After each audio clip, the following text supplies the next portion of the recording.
Continuando entonces con nuestros modelos constitutivos, llegamos a evaluar qué es lo que pasa. Pues digamos, en particular teníamos nosotros un modelo constitutivo que estamos revisando en clase, que era el modelo elástico lineal, ¿sí? ¿Qué es lo que pasa cuando yo llego al límite de mi condición de elasticidad? ¿Sí? ¿Cómo se comportan los materiales en ese punto?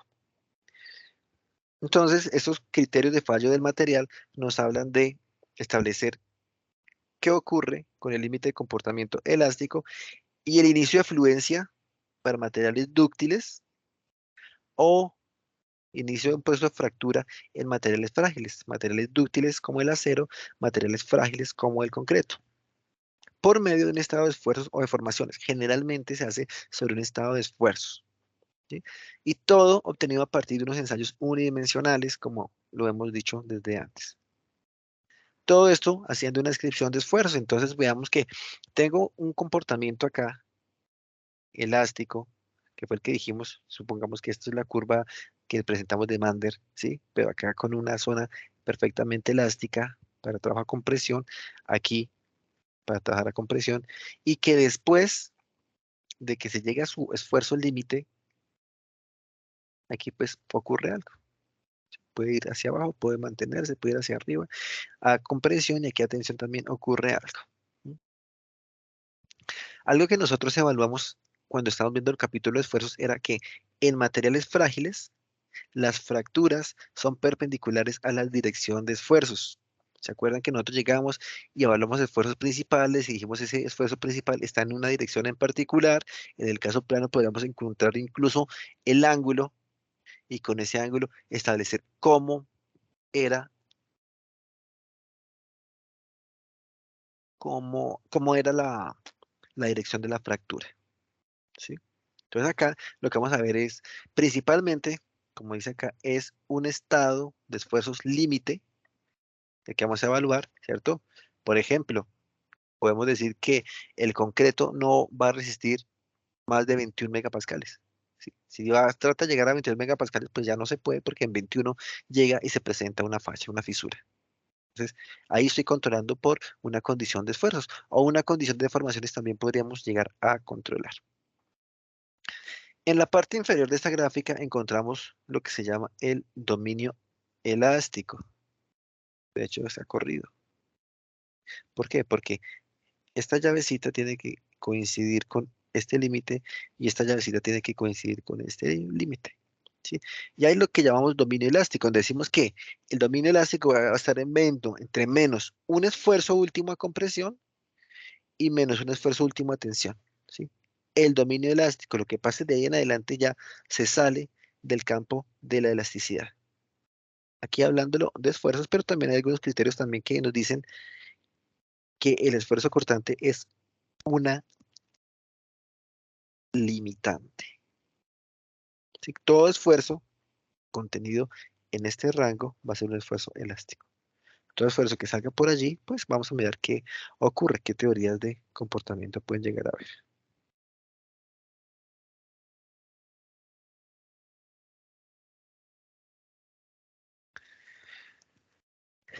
Nuestro primer criterio de fallo que vamos a ver hoy es el criterio del esfuerzo normal máximo. No sé si ya lo habían oído antes. No, señor, no. No, ¿No? ¿Nadie? no, profesor. Bueno, en este criterio del esfuerzo normal máximo, estamos considerando unos estados límite igual tanto a tensión como a compresión. ¿Se dan cuenta acá? ¿Sí? Es una curva esfuerzo de formación. Entonces, a tensión tengo un límite que es sigma u, a compresión tengo un límite que es sigma u también. Entonces, si todos mis esfuerzos principales están entre sigma u y menos sigma u, vamos a tener una condición elástica. Aquí yo estoy dibujando mis esfuerzos principales. Y se dan cuenta que este rectángulo o este cuadrado, más bien, ¿cierto? Sigma 1, sigma 2, todo valor de esfuerzos, de par de esfuerzos o incluso toda teoría de esfuerzos en este sigma 1, sigma 2, sigma 3, contenida dentro de ese volumen, es un estado de esfuerzos elástico. Este criterio de esfuerzos normal máximo también se conoce como el criterio de fractura de Rankine. ¿Y qué dice?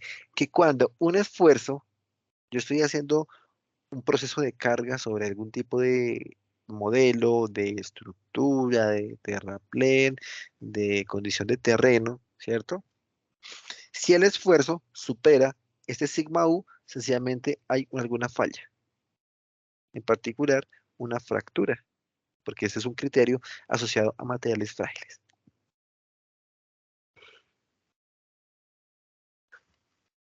Como decimos que hay fractura, entonces llega a este punto máximo y se degrada toda la posibilidad de esfuerzo. Vean, llega hasta ahí y ya después pierde todo este esfuerzo. ¿De acuerdo? ¿Se entiende lo que estamos haciendo?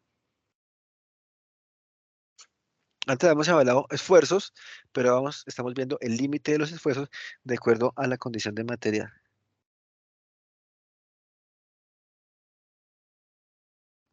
O sea que estos son materiales como más frágiles. Esta está asociado, este criterio de falla se asocia a material frágil.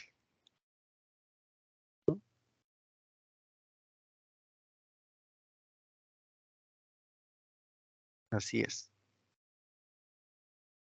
Pero se entiende la teoría que estamos haciendo. Tengo unos estados de esfuerzos, ¿cierto? Sigma 1, sigma 2, sigma 3, de acuerdo a una condición de esfuerzos que yo ya calculé. Ahora ese estado de esfuerzos, digamos que eso viene de la solicitación, yo lo comparo contra la capacidad del material, como cuando nosotros hacemos diseño. Yo tengo que unos elementos estructurales van a resistir tanto y comparo contra unas cargas que le impuso el terreno, le impuso las condiciones climáticas o lo que sea. Entonces yo comparo. Aquí estoy haciendo la misma comparación. Unos esfuerzos, miro en qué rango están. Si estoy por fuera de lo que me permite el material, ya fallé. Si estoy por dentro, todavía estoy en rango elástico. Los programas de análisis, particularmente los de elementos finitos, y bueno, los de consultoría también, algunos nos permiten llegar a hacer esa evaluación,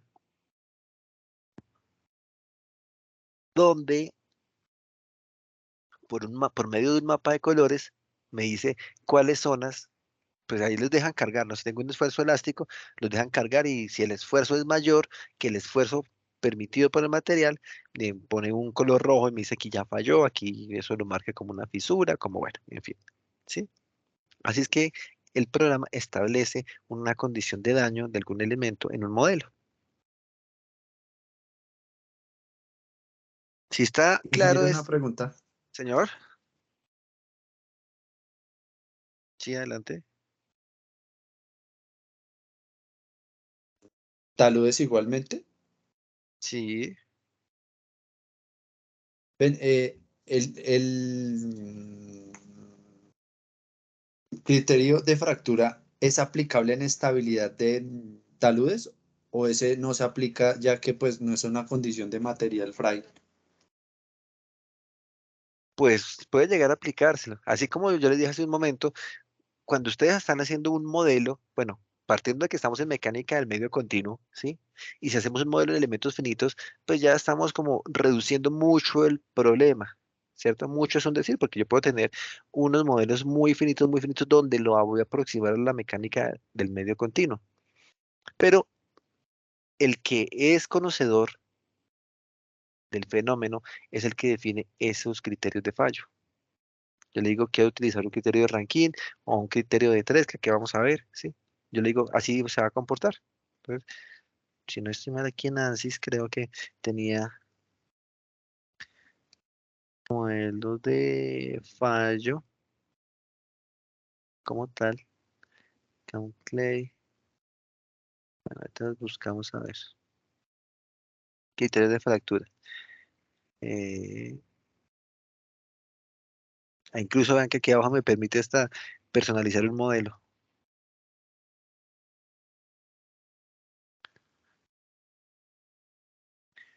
Mm, no lo veo. Pero yo sé que el programa tiene estos modelos de comportamiento. Estos criterios de falla, más bien. Si el criterio de falla viene una vez llego al límite de mi relación de esfuerzo de formación. A ver.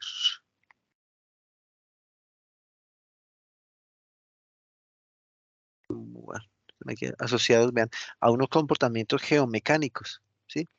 Si el problema que yo estoy analizando es geomecánico, taludes, acá yo tengo unos tipos de modelos constitutivos que puedo llegar a utilizar. Bueno,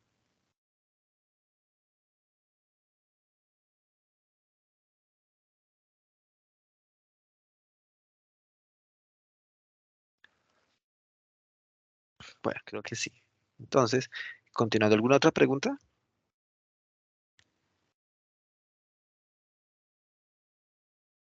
No, no, señor.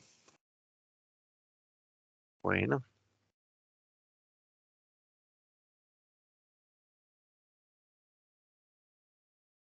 continuando entonces, pues aquí tengo otro criterio de fallo, que es el que se llama el criterio de esfuerzo percortante máximo, más conocido como el criterio de fluencia de Tresca. ¿Qué nos dice el criterio de fluencia de Tresca? Este ya está asociado más para materiales dúctiles, que cuando una partícula alcanza este esfuerzo de fluencia, este esfuerzo cortante sobre todo, obtenido a partir de un ensayo biaxial, se sale de la zona elástica. Veamos que aquí yo tengo una zona de compresión, perdón, de tensión aquí en la parte superior, el primer cuadrante, y en el tercer cuadrante una zona de compresión, que compresión pura. Cuando tengo una zona de tensión, compresión, aquí lo que estoy generando es un cortante. O sea, en el cuadrante 2 y en el cuadrante 4 yo tengo son cortantes. Se parece al criterio de Rankine que acabamos de ver, ¿cierto? Porque miren que el dominio elástico es el mismo, ¿cierto? Para una condición de carga axial, tensión, compresión, pero para cortante, mientras antes era un cuadrado, ¿cierto? Antes era un cuadrado, aquí el Rankine está estableciendo una línea entre esos esfuerzos. Vamos acá, son esfuerzos últimos, y acá está presentando como unos esfuerzos de fluencia por la naturaleza del material que pretende ser caracterizado con este criterio de fallo. ¿Sí? Zonas de cortante, pues aquí las está haciendo más rápida la zona. Pero entonces, si yo tengo por acá un punto, vean que sí, hay variación entre criterio y criterio. Un cortante por acá, que sigma 1 me da tanto, sigma 2 me da tanto. El cortante asociado, pues puede que variar de acuerdo a esos criterios de fallo. Puede llegar a cumplir rango elástico si estuviera hablando de criterio de Rankine o fuera de rango elástico si estuviera hablando del criterio de Tresca. Como son cortantes, pues nosotros ya sabemos que en círculo de Moore podemos calcular los cortantes de esta forma. ¿Sí lo recuerdan? Que el cortante es el radio del círculo de Moore. Sí, señor. Entonces, Sí. que lo podemos calcular así. El valor absoluto de la diferencia de esfuerzo sobre 2, ¿cierto? Que tiene que ser A medio esfuerzo de fluencia. Esfuerzo de fluencia, esfuerzo de fluencia, esfuerzo de fluencia. Bueno, Una pregunta, ¿el esfuerzo de ¿sí? fluencia se saca por medio de un ensayo, cierto? ¿O por medio de un análisis diferente? Del análisis unidimensional. Análisis, ese esfuerzo de fluencia, recuerda, aquí lo dijimos. ¿Sí lo dijimos? Comportamiento dúctil obtenidos en ensayos unidimensionales. ¿Sí? Por ejemplo, una varilla. Yo puedo a una varilla establecerle el esfuerzo de fluencia. ¿Sí? Por los ensayos que ya conocemos. Ok, ok, listo, gracias. Bueno, ok. Entonces ahí tengo pues mis cortantes asociados en mis esfuerzos principales 2, 3, 1, 2 y 1, 3 y comparo a ver si estoy prácticamente aquí por fuera o por dentro de esta zona triangular de mi fluencia, de mi rango elástico. ¿Sí? Es otro criterio. Entonces yo miro que el dominio elástico se mantiene, pero la condición de cortante acá llega a ser crítica.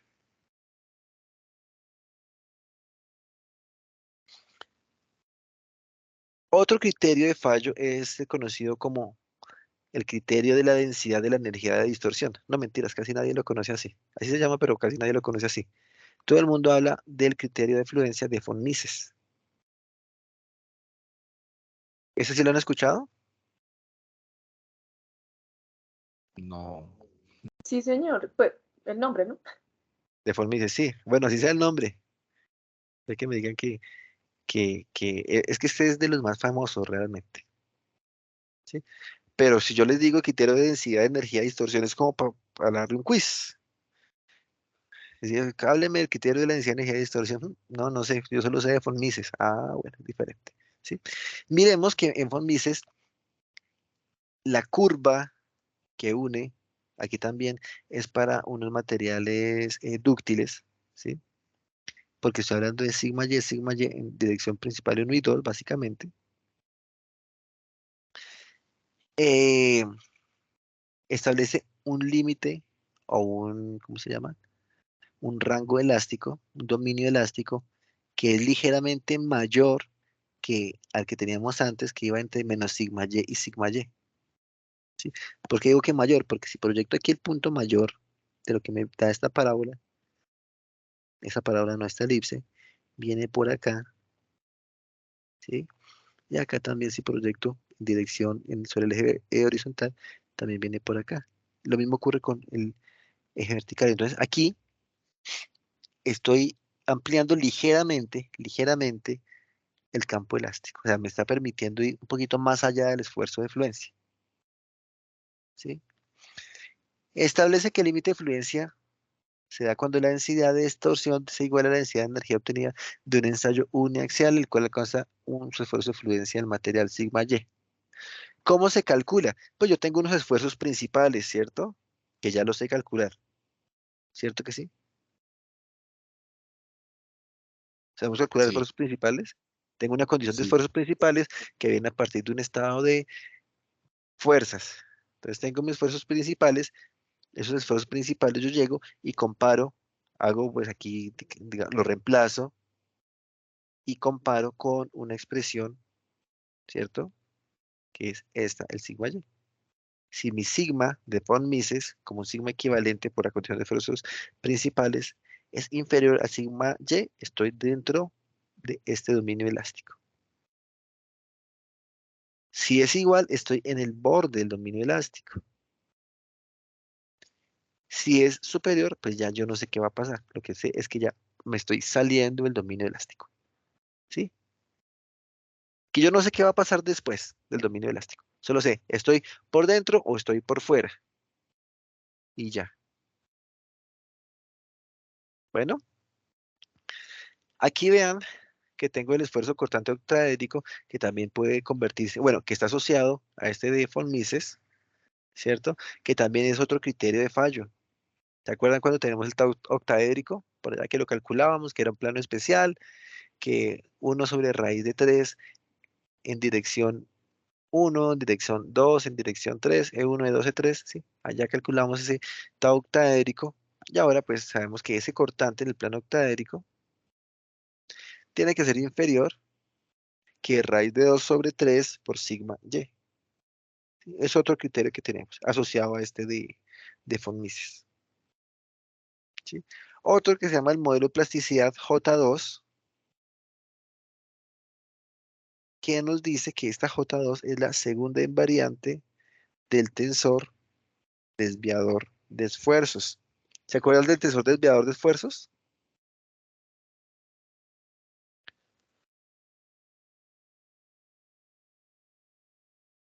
¿Se acuerdan?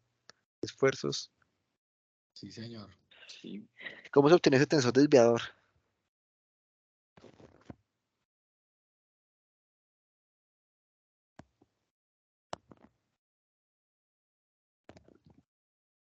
¿No se acuerdan?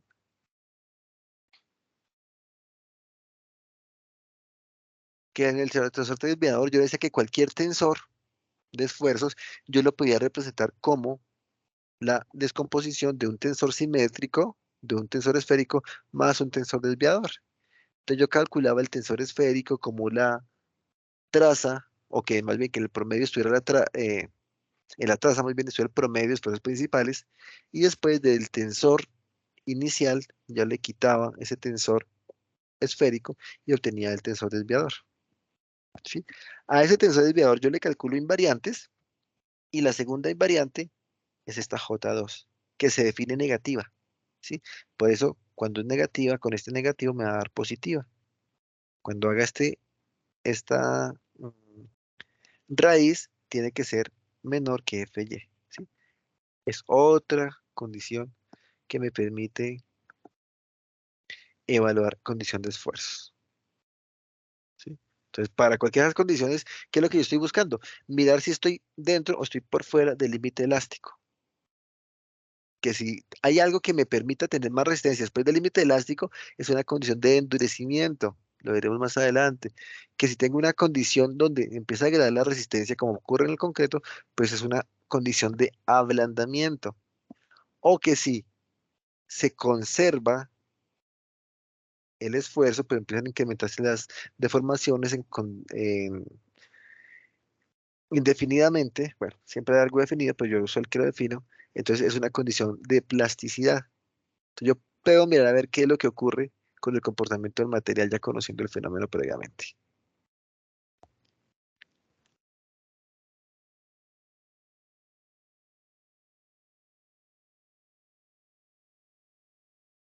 Acá yo tengo una comparación de lo que ocurre entre estos tres criterios de fallo que hemos visto. Vean que tengo el de Rankine, que es este cuadrado, ¿cierto? El de Tresca, que es lineal, y el de von Mises, que es este. Nos damos cuenta que el más conservador es el de Tresca, el más liberal es el de Rankine, y pues no digo el punto medio porque no es exactamente esa medida, sino que el que está como mediando entre los dos es el de von Mises. Pero vean que en todo punto están considerando los mismos estados límite. ¿Sí? Acá, acá, todo punto estamos considerando el mismo dominio elástico. Bueno, no el mismo rango de dominio elástico. ¿Cierto? La envolvente ya va a ser diferente. Si hablamos de estado de condición de tracción pura, estamos hablando del primer cuadrante, compresión pura, tercer cuadrante, cuadrantes 2 y 4 van a ser cortante. Entonces, si yo trazo una línea acá que salga del centro hacia el extremo del cuadrado, pues vamos a empezar a ver algunas diferencias. ¿Sí? Acá estamos hablando de un estado de esfuerzo uniaxial donde el comienzo de fluencia coincide para los tres criterios de fallo. ¿Sí? Toda la fluencia está para los mismos tres criterios de fallo. Lo que nos va a cambiar es la condición de cortante. Aquí está la mayor diferencia. ¿Cuánto nos da? Bueno, aquí yo sé que este valor va a ser igual a sigma 1 o va a ser igual a sigma 2, ¿cierto? En Tresca va a ser la mitad de los esfuerzos porque es aquí una interpolación lineal, ¿cierto? En von Mises va a ser un poquito más de la condición de Tresca. Pero ¿cuánto es un poquito más?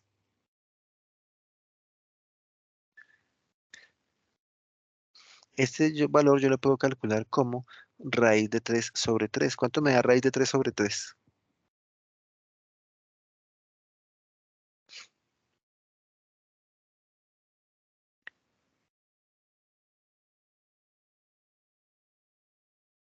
Aproximado 0.58.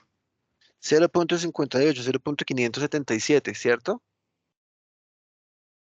Ustedes se dan cuenta que cuando, bueno, principalmente los chicos que están en la línea de estructuras, cuando hacen diseños, hay muchas formulaciones para cortante, particularmente si diseñan estructuras metálicas, que me tienen un factor de 0.6, ¿sí? Que no es un coeficiente de reducción de resistencia, sino que en la formulación aparece un 0.6. Y ese 0.6 viene de acá, es 0.58, 0.577, ya está redondeado y está incluido ahí. ¿Por qué? Porque uno de los criterios de diseño dice que la falla que se va a presentar es por von Mises. O sea que estoy diciendo que este va a ser el valor máximo para el trabajo de un elemento tipo acero acortante. ¿De acuerdo?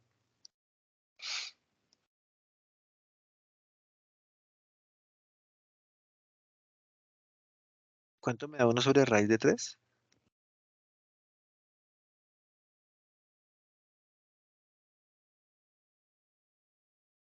0,577 también. La misma, ¿no? Es este que tenemos acá. 1 sobre raíz de 3, que es este valor acá.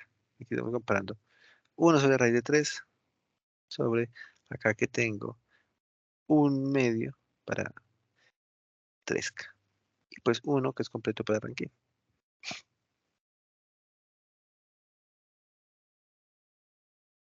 ¿Alguna pregunta de los criterios de fallo?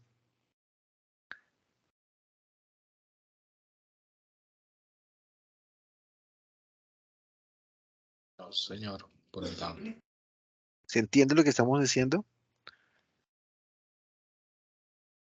Y era una pregunta.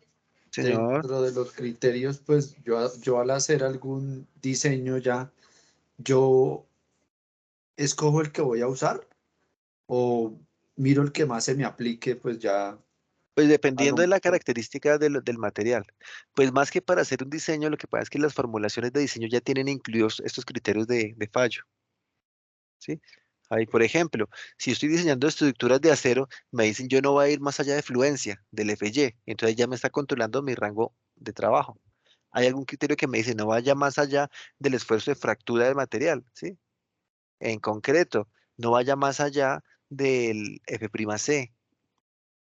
En mecánica de rocas, yo sé cuánto es el esfuerzo máximo que me resiste un determinado tipo de rocas, entonces pues no vaya más allá, en agregados, en, en pavimentos, también yo sé hasta dónde voy a controlar mi trabajo, ¿cierto? Por la funcionalidad misma, entonces en función de eso ya existen las formulaciones de diseño como tal, las metodologías de diseño ya tienen todo esto implícito, entonces ya yo no calculo, porque bueno, veámoslo por este lado.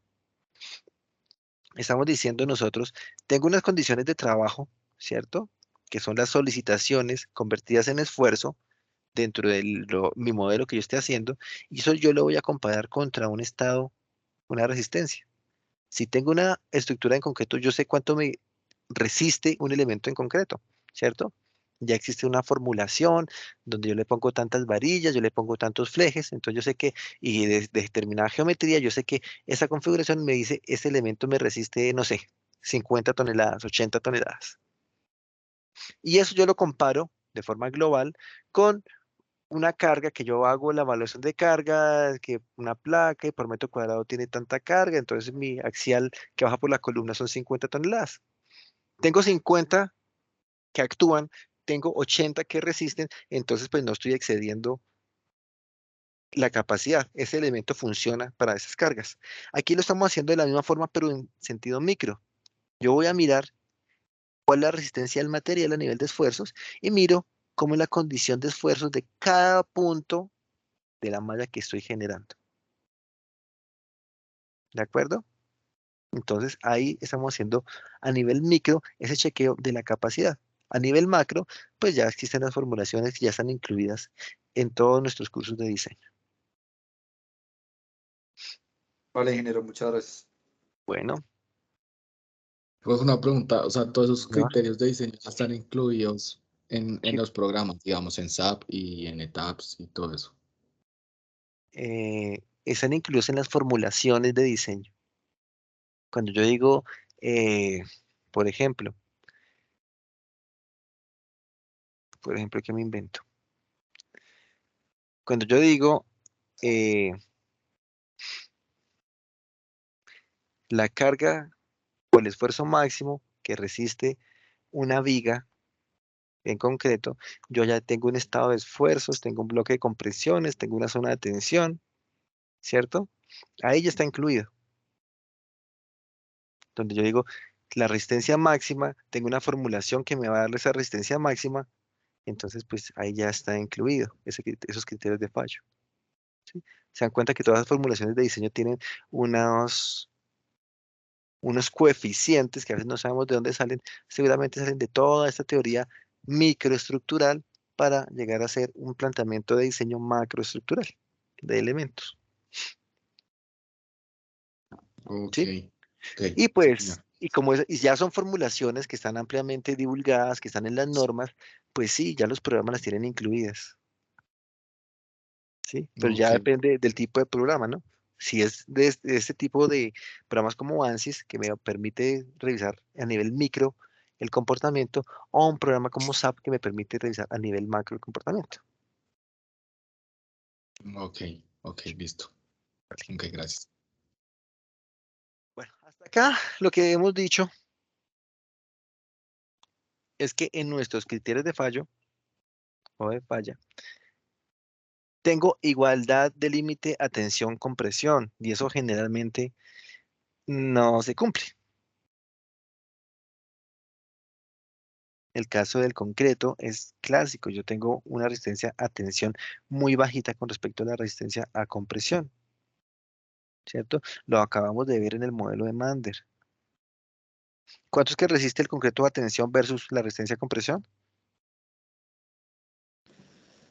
Como el 10% aproximadamente.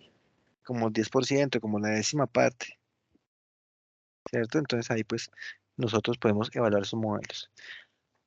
Entonces cuando los estudiosos de toda esta mecánica de materiales se dieron cuenta de eso, empezaron a hacer ajustes en los modelos, en los criterios de fallo, y surgió este criterio de Rankine modificado. Si se dan cuenta, pues ahí estamos diciendo que tengo una resistencia a tensión y una resistencia a compresión diferente, ¿sí? El límite elástico o el rango elástico, el dominio elástico, para cada eje, vean que ahora es diferente. Un rango a tensión, perdón, a compresión, un rango a tensión, ¿sí?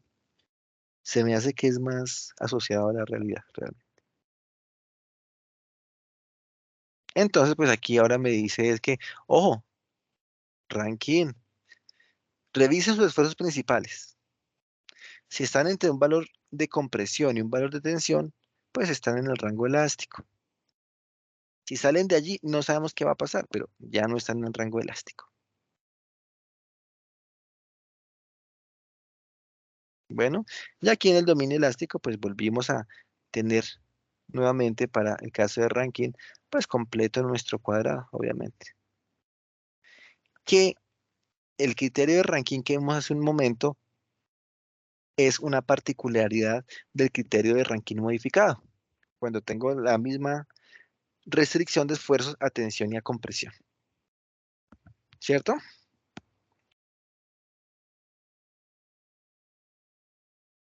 Ese es un caso especial. Este es más general.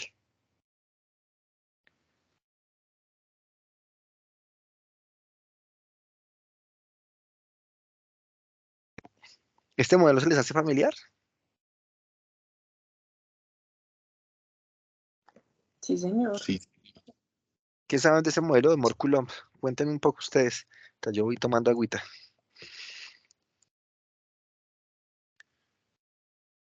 De pronto para aportar, Gino, pues que ese es uno de los criterios de falla que usa uno en el análisis de estabilidad de taludes, Ujú. en donde se tiene en cuenta pues el ángulo de fricción, eh, el esfuerzo de formación, la coacción, bueno, en diferentes variables en el mismo. Ese lo he visto en ese criterio de evaluación en esa área De del Mohr-Coulomb. conocimiento. Me acuerdo que yo definí uno de Mohr-Coulomb por molestar nomás. ¿Cierto? Bueno, aquí me dice ángulo de fricción interna, inicial, cohesión, dilatancia del ángulo, ángulo de fricción interna residual, cohesión residual, si hay, ¿sí?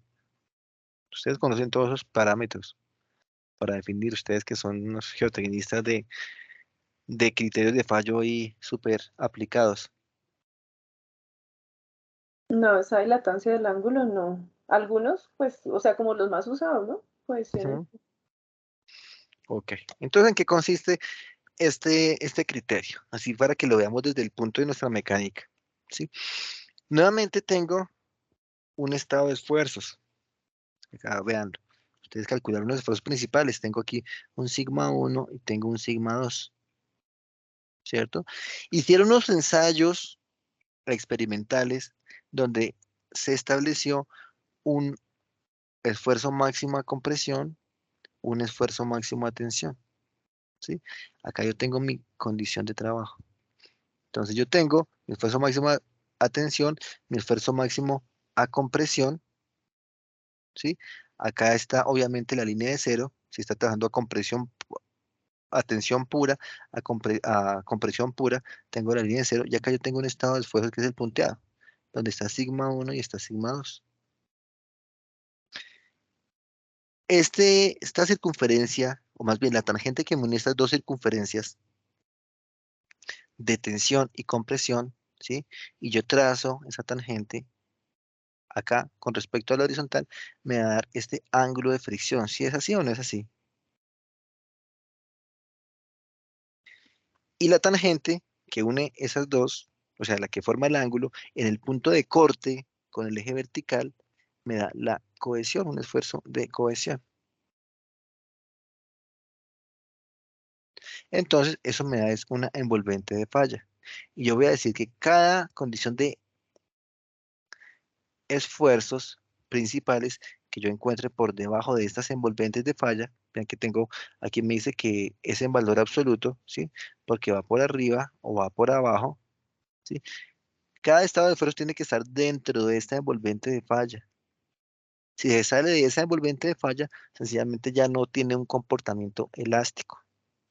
Aquí yo estoy haciendo una trampita y es poniendo sigma 1, sigma 2 y que me coincida con la envolvente de falla, pero pues no necesariamente tiene que ser esa condición de esfuerzo, ¿no? Puede ser aquí más pequeño, pero sí que esté por dentro de la envolvente de falla. Si sale, ya estoy diciendo que se salió del rango elástico. ¿Qué hizo? No sé, pero se salió del rango elástico. ¿De acuerdo?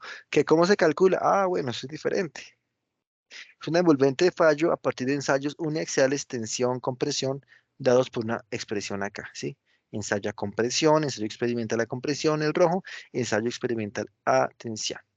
Cojo por geometría, trazo unas líneas, ¿cierto? Incluso he visto algunos criterios donde estas líneas ya no son rectas, sino tratan de ser como curvas. Ya yo no sé si los geotecnistas son los que están más a la vanguardia en el tema. Y yo evalúo un esfuerzo cortante máximo, igual a cada unos parámetros alfa, ¿sí? Alfa A, alfa B, en función de un M, y M es los límites máximos a compresión y a tensión, una relación de esfuerzos, o sea, un coeficiente, esto es adimensional, este término también será adimensional, los parámetros alfa, ¿sí? Aquí digamos que su cálculo creo que no tiene ninguna ciencia, y evalúo qué es lo que ocurre con ese estado de esfuerzo cortante máximo. Este criterio establece que un punto material tiene comportamiento elástico, ¿sí? Un punto donde yo voy a analizar mis esfuerzos, tiene comportamiento elástico si el esfuerzo cortante máximo es menor que el esfuerzo cortante máximo obtenido de la envolvente de fallo. Entonces yo llego por acá y miro cuánto es mi cortante, ¿cierto? Y, o pues, lo puedo hacer de forma gráfica o lo puedo hacer con esta expresión. Si se programa esto, ustedes van y evalúan un tensor de esfuerzos y dicen mi envolvente de fallo es de tanto. Estado de corte o hacen las curvas y demás, entonces ahí van, les dicen cumple o no cumple, que a la larga es lo que hacen los programas de elementos finitos. ¿Cumplen o no cumplen? Y genera una pregunta. Señor, La cortante ahí en ese gráfico es la que muestra usted ahí en donde hay una línea y lo corta esta a es 90 el cortante. grados. Este es el Ok. cortante. Sí que es perpendicular a la línea de falla. que es sigma 1 menos sigma 2 sobre 2. Recuerden que ese es el radio del círculo de Moore. Listo, Nero, gracias. Si esa línea perpendicular sobresale allá, grave. Si no sobresale, vamos bien. Evalúo ahí los esfuerzos.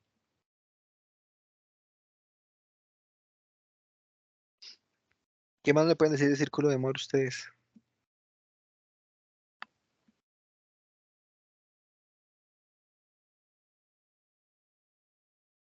Antes ya hemos hecho círculo de Moore para esfuerzos, para deformaciones y demás, ¿no?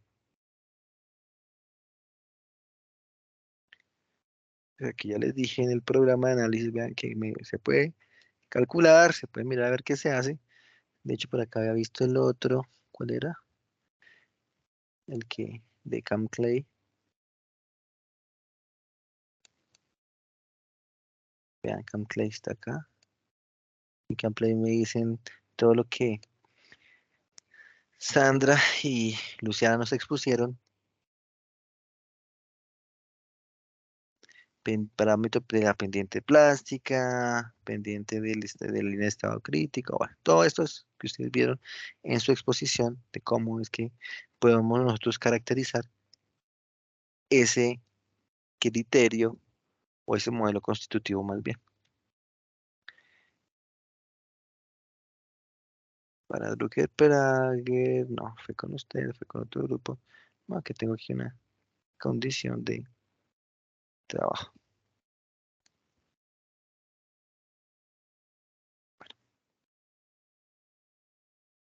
Moore-Coulomb, generalmente asociado a problemas de geomecánica, ¿cierto? Pero pues eventualmente para estructuras también podríamos llegar a evaluar su aplicabilidad.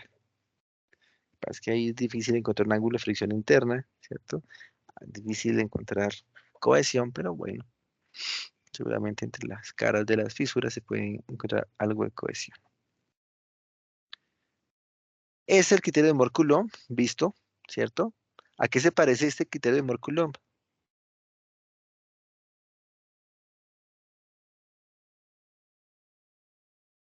¿Al de 3K?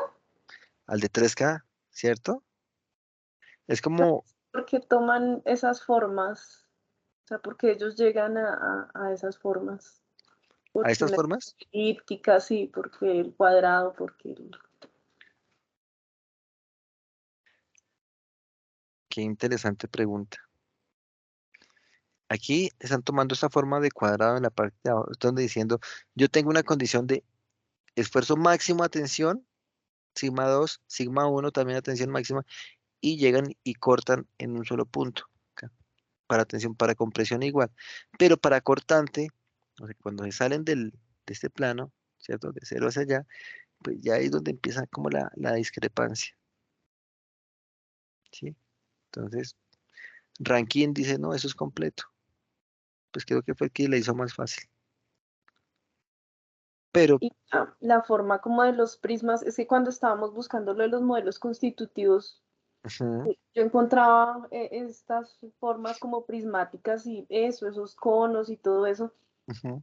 pero ¿por qué, digamos, pues los autores llegarían a esas? Mira, este prisma es esta figura, ¿sí?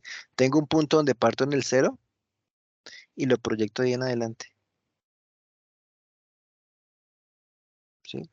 Ahí es donde está limitándome mi dominio elástico. Lo que esté aquí contenido, pues ya viéndolo en sigma 1, sigma 2, sigma 3, lo que esté contenido es mi dominio elástico. Si está por fuera, fuera del dominio elástico. Este eje, como tal, es un estado esférico de esfuerzos, hidrostático de esfuerzos. ¿Sí? Sigma 1, sigma 2, sigma 3. ¿Sí? En el espacio, pues ya es empezar a ver cómo tengo una envolvente y ya evalúo no solamente sigma 1, sigma 2, sigma 3, sino sigma 1, sigma 2, sigma 3, y ahí entonces se presenta esta figura, que es básicamente como proyectar esto hacia atrás, tú lo sacas aquí de la pantalla y llegas a un punto de fuga que sería este, que está dado por este valor aquí donde corta.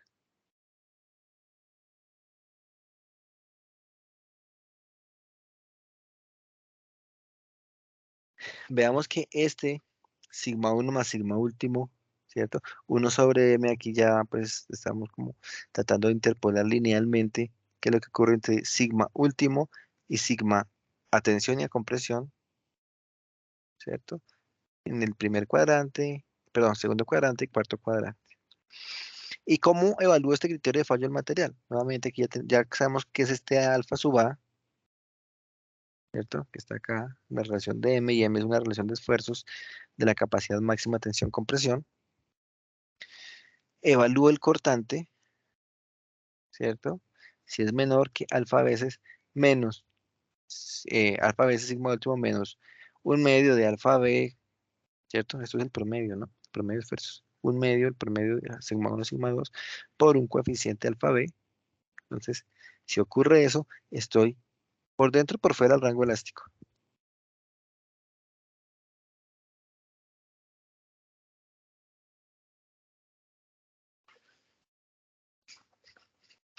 Si ese cortante es inferior a esta envolvente de fallo, estoy en el rango elástico. Si este cortante excede esa envolvente de fallo, pues estoy en un comportamiento que no es elástico. Si no sé qué es todavía, pero elástico sí sé que no es. ¿Estamos?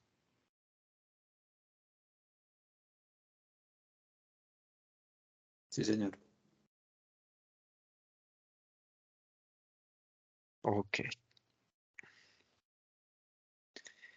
Y el criterio de Duncker-Prager, del que hablamos un poco, pero como modelo constitutivo se habló más, no como un criterio de fallo, es la extensión, así como este era la extensión del modelo de Tresca, ¿cierto? Que digamos el modelo de Tresca es un caso particular del modelo de Mohr-Coulomb, así planteado, ¿cierto? Donde el sigma tensión y sigma compresión son iguales. Acá, este modelo de Drucker-Prager es la extensión del modelo de von Mises, la generalización del modelo de von Mises.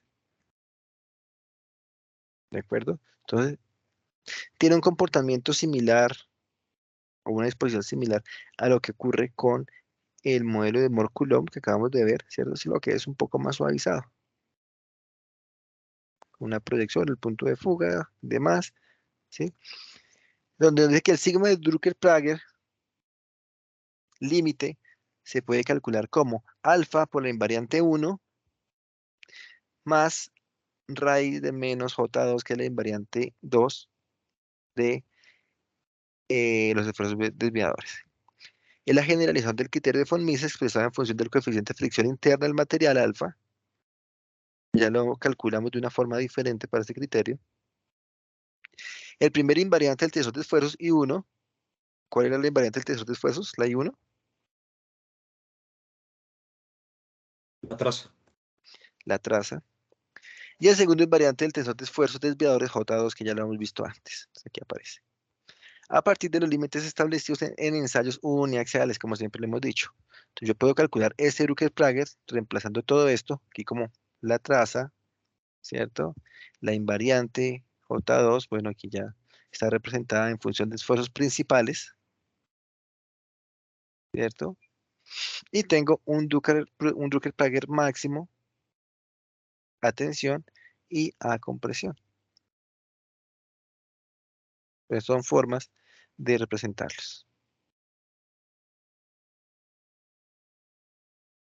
Calculo M, calculo alfa, con M y alfa ya puedo saber cuáles son mis límites, atención, compresión de Drucker-Prager. Yo reviso, conociendo mi estado de esfuerzos principales, por eso es tan importante calcularlos, saber calcular el estado de esfuerzos principales, cuál es mi sigma de Drucker-Prager, y lo comparo contra estos límites. Si estoy por dentro, buenísimo, rango elástico. Si estoy por fuera, el programa me lo pone de colorcito rojo y me une todos los rojos y me genera un mapa de colores rojos. A ver si acá puedo o generamos aquí una imagen en Google de, ¿cómo se llama eso?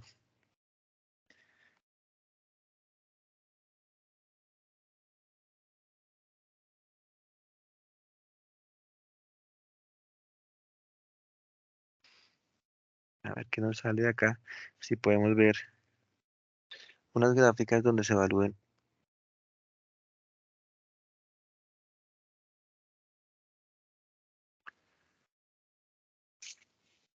Estoy tratando de recordar un comando que se le da en el programa, que es como una herramienta para saber dónde se encuentran las condiciones de máximo trabajo. A ver, a ver, a ver, a ver, a ver, a ver, a ver.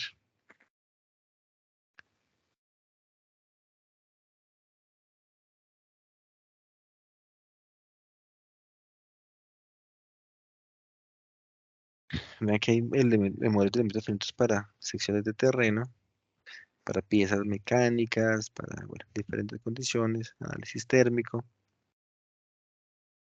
para flujo, pilas de puentes.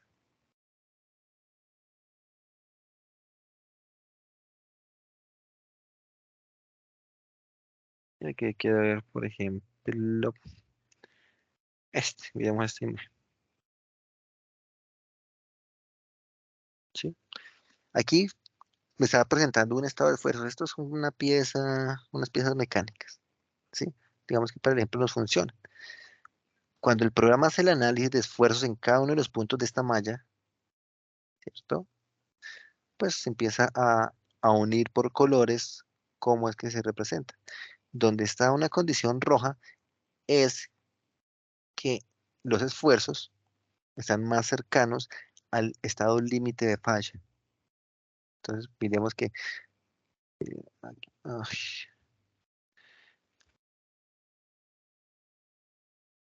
eh,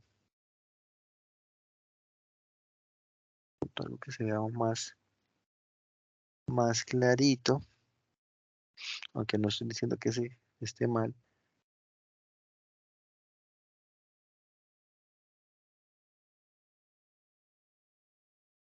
Tengo uno que es,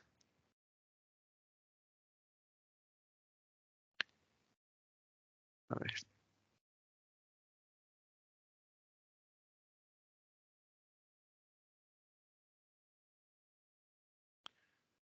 es conexión de elementos finitos. Miren acá.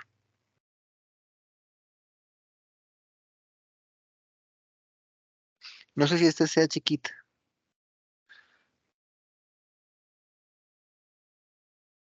pero creo que nos funciona.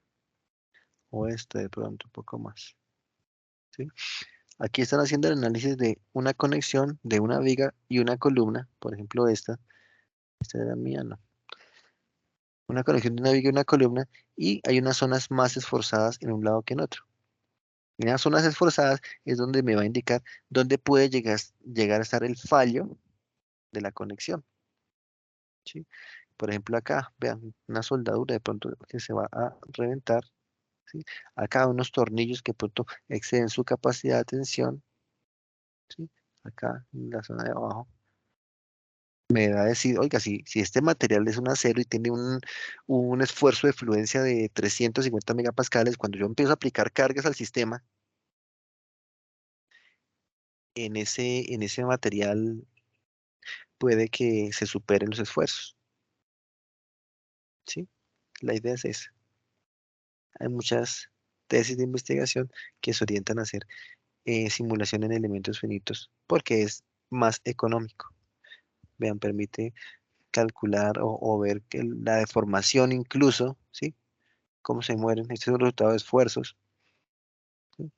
Pero puede uno ir en detalle a ver qué es lo que nos presenta como el comportamiento.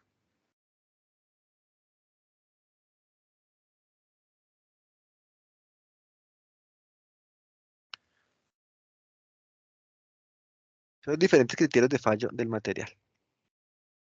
¿Vamos bien? Tengo un 3K modificado que se llama Amor-Coulomb, tengo un Rankine modificado que se llama Rankine modificado, y tengo un Drucker-Prager que es como un von Mises modificado. La generalidad de von Mises es esta. Un caso particular donde tengo igual fluencia, esfuerzo, fluencia, tensión, compresión, es von Mises. Drucker-Prager es el caso general. Bueno,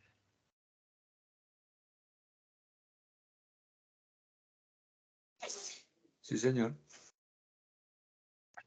acá calculamos un factor M de relación tensión-compresión, ¿sí? Y resulta que de acuerdo con ensayos experimentales, esa relación tensión-compresión presenta diferentes comportamientos. O sea, particularmente este coeficiente M. Nos dice que cuando M es igual a 1, es von Mises. Y sí, ¿no? Si tengo el mismo límite de tensión-compresión, esto es von Mises y toda esta formulación me queda como von Mises. Pero si M es igual, es menor que 3, puede ser parabólica o elíptica. O sea, algo así, cuando M es igual a 3, menor que 3. Pero si M es mayor que 3, se presenta una hipérbola, que es esta de la imagen derecha. Y en teoría, el dominio a compresión sería infinito. Entonces, ese dominio infinito, vean que aquí, en esta curva, ¿cierto? Aquí ya se está alejando un poco la condición de compresión. Entonces, si empieza a ampliarse más todavía esa condición, pues esto ya empieza a abrir las ramas y a cerrarse. A cerrarse bueno, ampliarse más bien todo el dominio elástico. Entonces, por esa razón, fue necesario que ahora se hicieran ensayos biaxiales para evaluar esa condición o tratar de cerrar este criterio de fallo de Drucker-Prager. ¿Sí? Estos son a partir de ensayos uniaxiales. Toda esta teoría es a partir de ensayos uniaxiales, pero fue necesario entonces empezar a revisar una condición de ensayos biaxiales de Drucker-Prager. Y se hicieron muchos experimentos con el fin de acotar el dominio elástico de la condición a compresión. Por ejemplo, se tuvieron unas plaquetas donde se le aplicó tensión. Bueno, acá ambas son tensiones. El signo negativo son tensiones. Son tensión, compresión. No, el signo negativo son compresiones, el signo positivo son tensiones. ¿Por qué? Pues porque aquí si le pongo tensión y le pongo compresión doble, se me va a generar esta falla. ¿Cierto que sí? Acá tengo unos ensayos donde apliqué tensión y compresión. ¿Sí?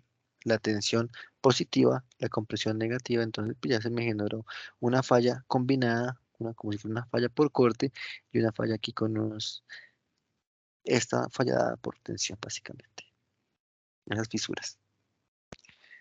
Acá tengo una falla de compresión-tensión nuevamente, pero en diferente magnitud con el doble de carga, entonces pues el tipo de falla también fue variando. Tensión-tensión, pero con diferentes valores de carga, uno es la mitad con respecto al otro, entonces pues tengo aquí una fisura, y tensión con el mismo valor de la carga, ya encuentro una fisura pues a 45 grados. Con todos esos ensayos, bueno, aquí solo estoy presentando como la generalidad, ¿cierto? Con esos ensayos se empezó a acotar esa curva del dominio elástico, ¿sí? Y se obtuvo esta curva de la derecha que es experimental. Vean que aquí tengo diferentes relaciones de tensión y compresión, de aplicación de cargas. ¿Sí? Entonces, pues estos ensayos nos sirvieron para tratar de acotar. Si no va a ser infinito, es que no puede ser infinito, no puedo tener, o digamos, dejar perder un límite a compresión por allá de forma infinita, sino que nos tocó cerrarla a partir de ensayos a compresión. Digo, nos tocó como si yo estuviera haciendo esos ensayos. ¿Sí? Acá pues era claro el límite de tensión Y acá, pues también se empezaron a interpolar unos puntos para ver claramente cómo se comporta un caso particular para el concreto, para tratar de acortar esa, esa, esa imagen. Pues más que la imagen, ese criterio de fallo.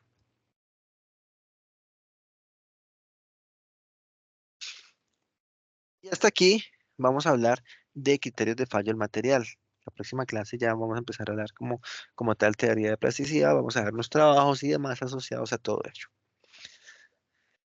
Preguntas, señores.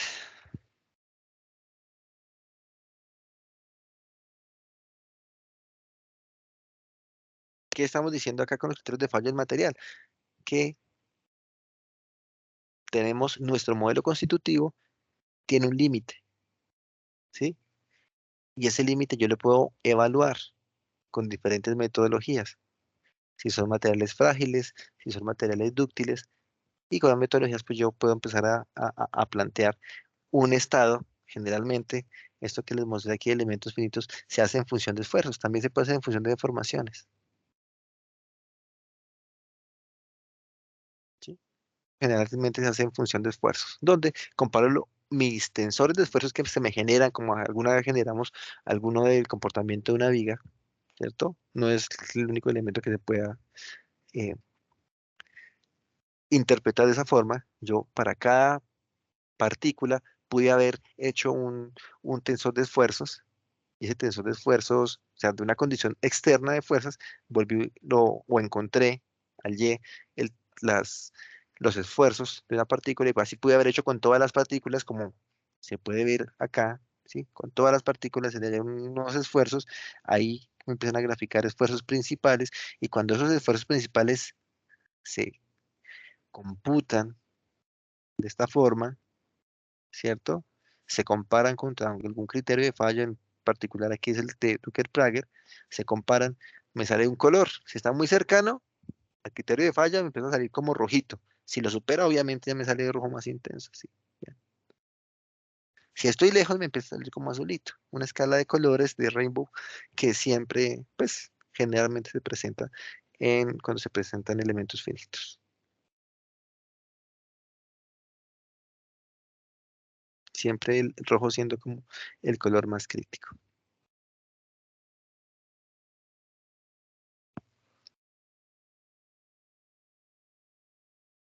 Por ejemplo, acá está estos modelos donde se está ensayando una unión viga-columna, y acá pues donde están las condiciones de trabajo que va a estar más sometido a esfuerzos este patín, este patín. Aquí me dice equivalente de trabajo de von Mises. ¿Se alcanzan a leer arriba? En megapascales. ¿Qué alcanzaron a ver? Sí, señor. Sí, señor. Ok, entonces, pues,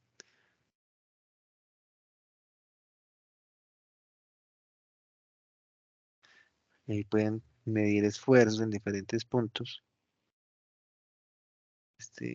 Carolina Andrade, esto nos sirvió de referencia para una tesis que hicimos hace poco. Incluso vean que todo lo que se puede modelar, la distorsión, el fallo.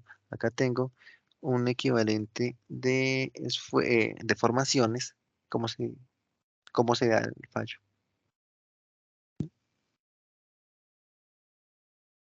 Se le aplicó tanta carga que se distorsionó, se distorsionaron todas las partículas que cuando hablamos de nuestro capítulo de deformaciones, ¿sí? Véanlo cómo se volvió un pandeo de condición de deformación.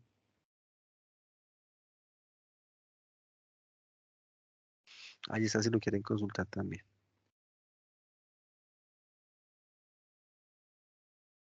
Bueno, para esfuerzos, para deformaciones también, puedo tener un estado límite de deformaciones, pero generalmente se asocia a esfuerzos.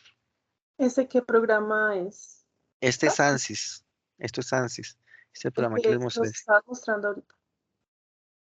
¿Cuál? Sí, el que yo les mostré es este programa.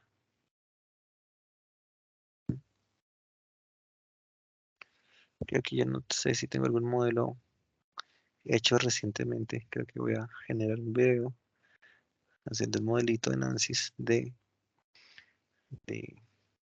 de otra materia.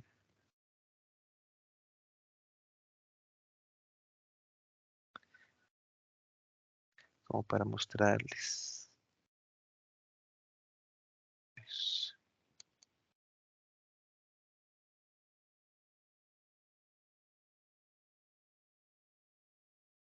mm,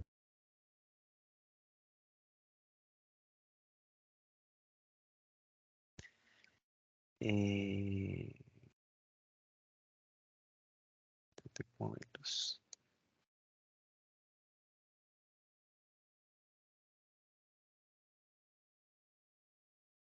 Creo que son tan pesados que ya muevo los modelos para otro lado. Para mostrarles algún otro. ah,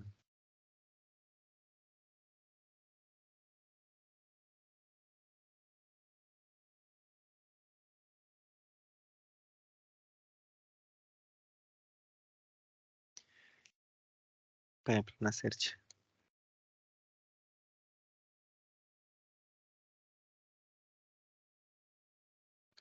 un pórtico.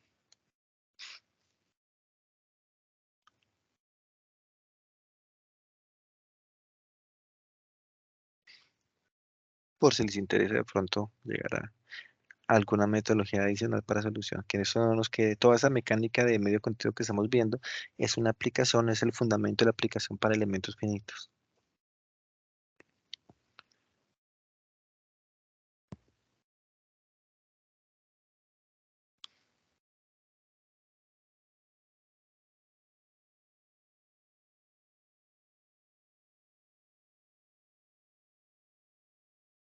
Si les interesa el tema, voy a hacer un video y les comparto el link para que lo puedan consultar.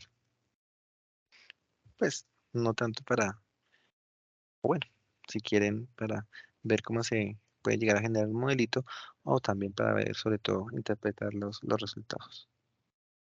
Y se puede demorar un poquito en cargar.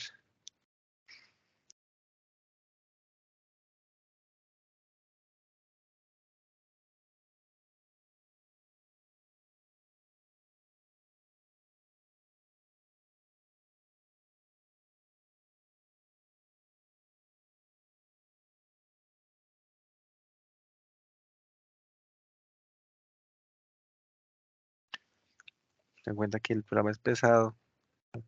Tenía muchos modelos ahí, yo tengo muchos modelos que he hecho para diferentes actividades, para clases, para mi tesis, para simulaciones, demás. Y tocó sacarlos porque ya por capacidad no está dejando.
Segundito, a ver si nos carga.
Para que aquí no tiene que aparecer.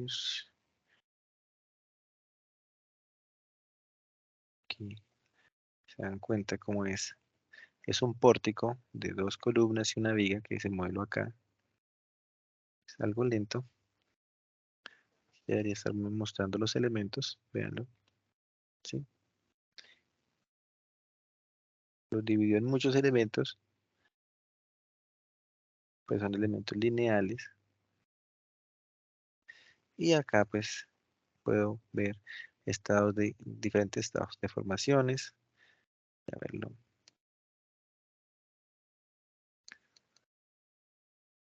Esfuerzos, fuerzas axiales, toda la integración que hace, cómo son los momentos, esfuerzos, está cargando esos esfuerzos, reacciones. Aunque estos son unos programas que se utilizan más para investigación, pues también me permiten evaluar condiciones si quisiera hacer eventualmente aquí el diseño de una estructura. El comportamiento de una estructura, que es que va a ser mucho más engorroso hacerlo. Ya los programas que son como tal para consultoría nos permiten agilizar esos trabajos. Aquí pues toca detallar muchas más cosas, como por ejemplo modelos constitutivos y demás.